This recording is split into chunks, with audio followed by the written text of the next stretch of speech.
जाएगा। और योगा में जमीन आसमान जितना फर्क है, घोड़े और गधे के जितना फर्क है। तो हम पूरी दुनिया को योग डे मनाने का सूचन करते हैं, क्योंकि 21 जून को हम पूरी दुनिया में ऐसा फेमस कर दिया है कि योगा इंडिया ने दिया हुआ है, तो इंडिया की वजह से पूरी दुनिया को योगा मिला है, तो पूरी दुनिया योगा करती है। लेकिन योगा का मतलब क्या निकालते हैं? इंडियन लोग भी योगा के बारे में क्या जानते हैं? बस ऐसे श्वासोश्वास जोर जोर से लेना, उसको योग मानते हैं। फिर साथ में क्या कहते हैं, अलग अलग हाथ पैर को मोड़ के कसरत करना, उसको योग मानते हैं। या फिर ऐसे बैठे रहना आंखें बंद करके, उसको योग मानते हैं। असल में वो योगा नहीं है, वो एक प्रकार की कसरत है जिससे मानसिक शांति, शारीरिक स्वास्थ्य मिलता है। वो भी कोई कम बात नहीं है, वो भी अच्छी बात है। पूरी दुनिया को स्वस्थ रखने का काम इंडिया कर रहा है, लेकिन इंडियन लोगों को योग का पूरा रहस्य मालूम होना चाहिए। अगर रहस्य नहीं मालूम है तो धीरे धीरे भविष्य में ये कसरत को ही योग माना जाएगा। योग के अंदर योगा आता है, लेकिन योगा के अंदर पूरा योग नहीं आता। पूर्ण योग का एक भाग है योगा, जिसमें कसरत, प्राणायाम और ऐसे बैठा रहना होता है। असल में योग क्या है वो हमें डिटेल में इंडियन लोगों को समझना होगा और पूरी दुनिया को बताना होगा। ये चैनल एक प्रयत्न कर रही है, मैं एक ऐसा प्रयत्न कर रहा हूँ जिसमें ज्यादा से ज्यादा लोगों को असली योग के बारे में बता सकूं। योग का क्षेत्र कितना विशाल है मैं दुनिया को समझाना चाहता हूँ। अगर आपको ये ज्यादा जानकारी चाहिए तो इस वीडियो को प्लीज स्किप मत कीजिए, ताकि आपको पूरी तरह से समझ में आ जाए कि दुनिया योगा कहती है और योग क्या होता है। तो हम वीडियो की शुरुआत करते हैं। मेरा नाम है राकेश कोटड़िया। तो योग क्या होता है? योग का क्षेत्र बहुत विशाल है। योग के क्षेत्र के अंदर अगर आप जानोगे तो सिर्फ शारीरिक कसरत नहीं है, श्वासोश्वास नहीं है, शरीर को स्वस्थ बनाना वो योग का आड़ असर है, एक्स्ट्रा फायदा है। मन को शांत होता है, योग का एक्स्ट्रा फायदा है। शरीर ठीक होता है, योग का एक्स्ट्रा फायदा है। मन शक्तिशाली होता है, ये योग का एक साइड फायदा है। मेन फायदा क्या है? योग का मतलब हमें पहले जानना होगा। योग मतलब जुड़ना। तो किसी भी चीज से जुड़ने को हम योग कह सकते हैं, लेकिन वो निम्न स्तर का योग होता है। अगर कोई इंसान किसी इंसान से जुड़े तो भी योग हुआ, लेकिन इससे एक इंसान से इंसान तक का फायदा होता है। लेकिन जुड़ने का नाम अगर योग है तो हमारे ऋषि मुनियों ने सबसे पहले सब चीजों से जुड़ते हुए उन्होंने देखा कि प्रकृति से जुड़ना सबसे अच्छा है। फिर उन्होंने और जाना कि प्रकृति को भी बनाने वाले परमात्मा है, तो परमात्मा से जुड़ना ही सच्चा योग कहा जाता है। तो योग का मतलब है परमात्मा से जुड़ना। तो परमात्मा से क्या हम ऐसे कसरत कर करके परमात्मा से जुड़ते हैं? क्या श्वासोश्वास खींच के हम परमात्मा से जुड़ते हैं? या आंखें बंद करके हम क्या परमात्मा से जुड़ते हैं? आंखें बंद करने के बाद हम 50 प्रकार के विचार करते हैं, तो परमात्मा से जुड़ेंगे कैसे? तो योग की जो गलत धारणा है, गलत भ्रांतियां है, वो पूरी दुनिया में चल रही है। योग का असली ज्ञान कोई नहीं जानता। बहुत कम लोग योग के बारे में जानते हैं और पूरी दुनिया को बता नहीं सकते। तो मेरे इस चैनल का प्रयत्न है कि योग का असली ज्ञान, जिस तरह से हमने योगा के बारे में दुनिया को बताया, इस तरह योग का जो असली ज्ञान है पूरी दुनिया में फैल जाए, यही मैं इस चैनल के माध्यम से लोगों को बताना चाहता हूँ। एक योग, अगर सच्चा कोई योगी है तो सच्चा योगी योग करता है जो परमात्मा तक जाने की कोशिश करता है या परमात्मा से कनेक्ट हो चुका है। ऐसा इंसान पूरी पृथ्वी के किसी भी कोने में कोई भी इंसान के बारे में, कोई भी जगह के बारे में, कोई भी वस्तु के बारे में पूर्ण जानकारी यहाँ बैठे बैठे प्राप्त करता है। इतना विशाल क्षेत्र योग का माना जाता है। पर हम क्या करते हैं? शरीर को स्वस्थ कर लिया तो योग हो गया, माइंड को शांत कर लिया योग हो गया। तो इसका एक पार्ट है, 10% में आता है मन को ठीक करना, शरीर को ठीक करना। वो योगा का जो पार्ट है वो योग के अंदर सिर्फ 10% है। बाकी 90% तो इंडियन लोगों को पता ही नहीं। योग के बारे में अगर डिटेल में अगर इंडियन लोग जान जाए तो पूरी दुनिया को ऐसा रहस्य बताएंगे, पूरी दुनिया चौंक जाएगी कि योग का कितना विशाल क्षेत्र है। तो आज हम जानने की कोशिश करेंगे। कृष्ण भगवान ने भी गीता में 3 प्रकार के योग बताए। परमात्मा से जुड़ना ही सबसे बड़ा योग है। तो परमात्मा को 3 तरीके से जोड़ा जा सकता है। अगर हम सतत किसी परमात्मा के बारे में मंत्र जपते रहे तो मंत्र योग के द्वारा भक्ति योग से परमात्मा तक जोड़ सकते हैं। दूसरा होता है कर्म योग। आप इतने अच्छे कर्म करते रहो ताकि एक धीरे धीरे एक लेवल आ जाए लाइफ में और सीधा परमात्मा से कनेक्शन हो, तो इसको कर्म योग कहते हैं। कुछ भी ना पाना, सब कुछ देना देना देना देना, तो मतलब देने का काम, पूरी जिंदगी सिर्फ देना, लेना कुछ भी नहीं, तो इसको कर्म योग कहते हैं। अपना सारा काम करना लेकिन उसमें से कुछ भी फल की आशा न रखना, उसको कर्म योग कहते हैं। उसके बाद होता है ध्यान योग। बाहर की दुनिया में से दिमाग हटा के अपने अंदर ज्ञान प्राप्त करना कि मैं कौन हूँ, मैं कहाँ से आया हूँ, मुझे क्या करना है, परमात्मा कौन है, दुनिया क्यों है, दुनिया में मेरा काम क्या है और मैं क्या करके जाना है, तो इसको ध्यान योग कहा जाता है। तो 3 प्रकार से परमात्मा की प्राप्ति होती है।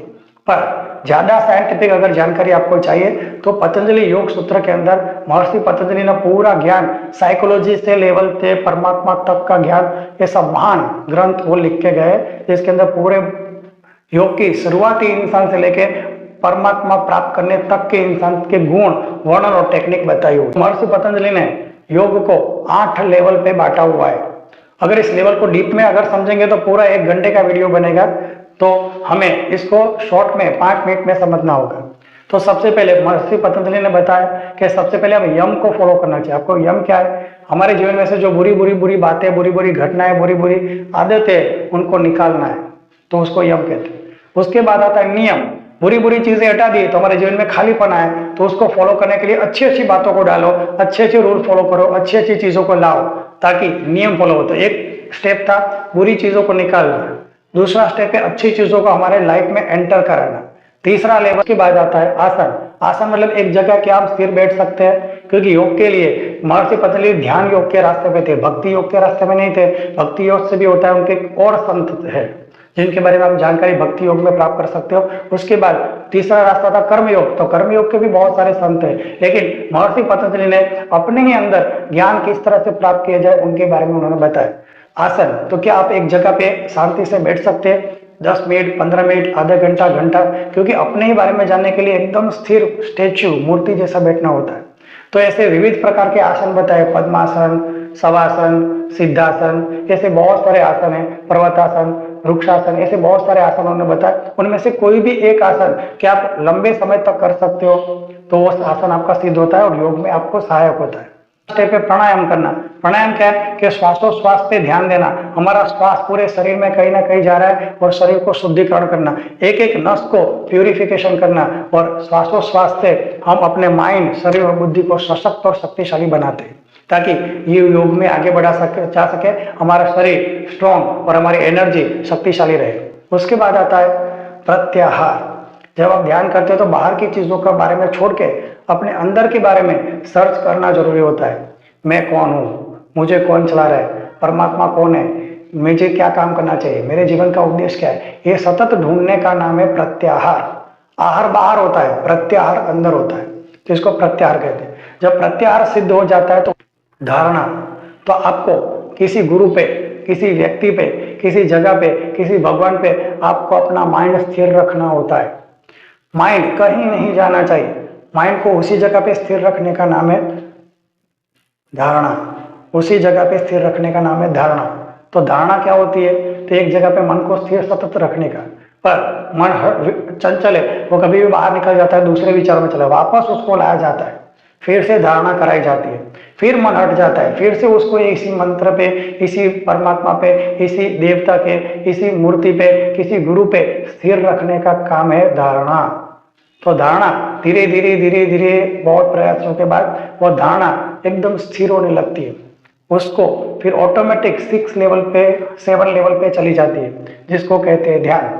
ध्यान क्या होता है, तो ध्यान विविध प्रकार से किया जाता है। कोई शून्य ध्यान करता है, कोई अनंत ध्यान करता है, कोई नाद योग करता है, कोई त्राटक ध्यान करता है, कोई अपने ही अंदर ध्यान करता है, कोई श्वासोश्वास पे ध्यान करता है। तो ध्यान करने की बहुत सारी टेक्निक है, लेकिन मेन उद्देश्य क्या है, धारणा को स्थिर करना और लंबे समय तक मन को वहीं पे रख पाना, उसका नाम है ध्यान।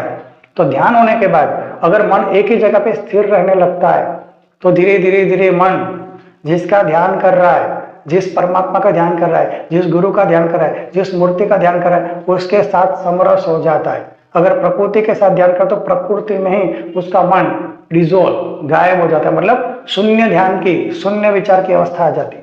आप कहते हो शून्य विचार क्या है, शून्य विचार मतलब एक विचार ही आपके माइंड में खत्म हो जाते हैं और पूर्ण ऊर्जाएं खिल उठती है।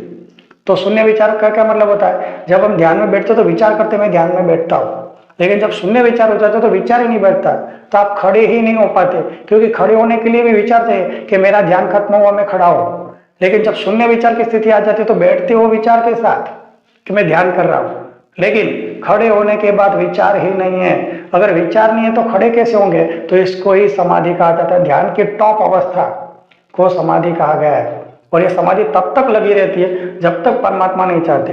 परमात्मा अपना पूरे ज्ञान, ब्रह्मांड कैसे बना, क्यों बना, परमात्मा कौन है, परमात्मा को किसने बनाया, मैं कौन हूँ, मेरे जीवन का मकसद है, मुझे क्या करना चाहिए, पूरी दुनिया में ऐसा क्या है, ऐसा कुछ भी नहीं है जो उनको मालूम ना हो। पूरा ज्ञान ब्रह्मांड का डाउनलोड हो जाने के बाद फिर परमात्मा के आदेश के बाद उनको विचार आते हैं कि ये ज्ञान मैंने जो प्राप्त किया है वो ज्ञान मुझे दूसरे लोगों को भी बांटना चाहिए।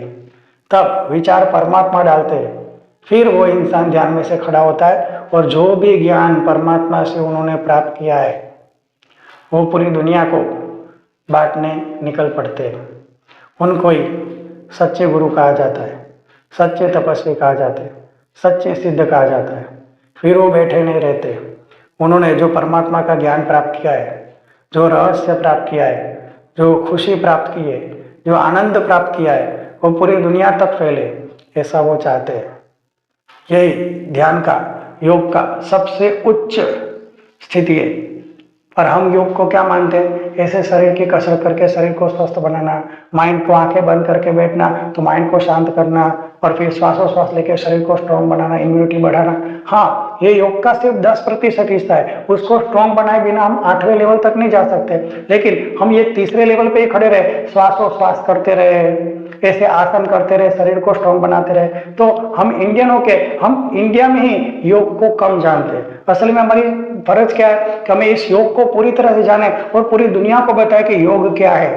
तो ये चैनल के माध्यम से ये काम मैं कर रहा हूँ। इस तरह से आप भी ये सब कुछ जानकारी प्राप्त कर सकते हैं, खुद रिसर्च कर सकते हैं और मेरे चैनल के साथ जुड़ के योग के बारे में और गहराई से आप जान सकते हैं। अगर आप इस वीडियो को पूरी दुनिया तक पहुंचाते हो, मतलब ज्यादा से ज्यादा लोगों को शेयर करते हो, तो लोगों को भी योग का एक बहुत विशाल क्षेत्र के बारे में मालूम पड़ेगा। ये धीरे धीरे धीरे हम हर कोई इंसान प्राप्त कर सकता है और पूरी दुनिया जो योग को सिर्फ एक कसरत मानती है, इंडियन एक्सरसाइज मानती है, उसमें से लोगों को बाहर आएंगे और योग का स्तर परमात्मा से जुड़ना, योग मतलब जुड़ना, और परमात्मा तक जोड़ दे, वो सच्चा योग है। ये कसरत उसका थोड़ा पार्ट है, श्वासोश्वास उसका थोड़ा पार्ट है। आंखें बंद रहने के बाद हजारों विचार करते हैं, ये विचारों को कैसे शांत करके इन विचारों को के माध्यम से परमात्मा का ज्ञान तक कैसे पाए, यही योग का महान रहस्य है। अगर आपको वीडियो अच्छा लगा है तो शेयर और सब्सक्राइब कर सकते हैं, और जैसे ही मेरा नेक्स्ट वीडियो आता है तो आपको तुरंत मिल जाएगा। सुनने के लिए थैंक यू। जय गुरुदेव, जय गुरुदेव।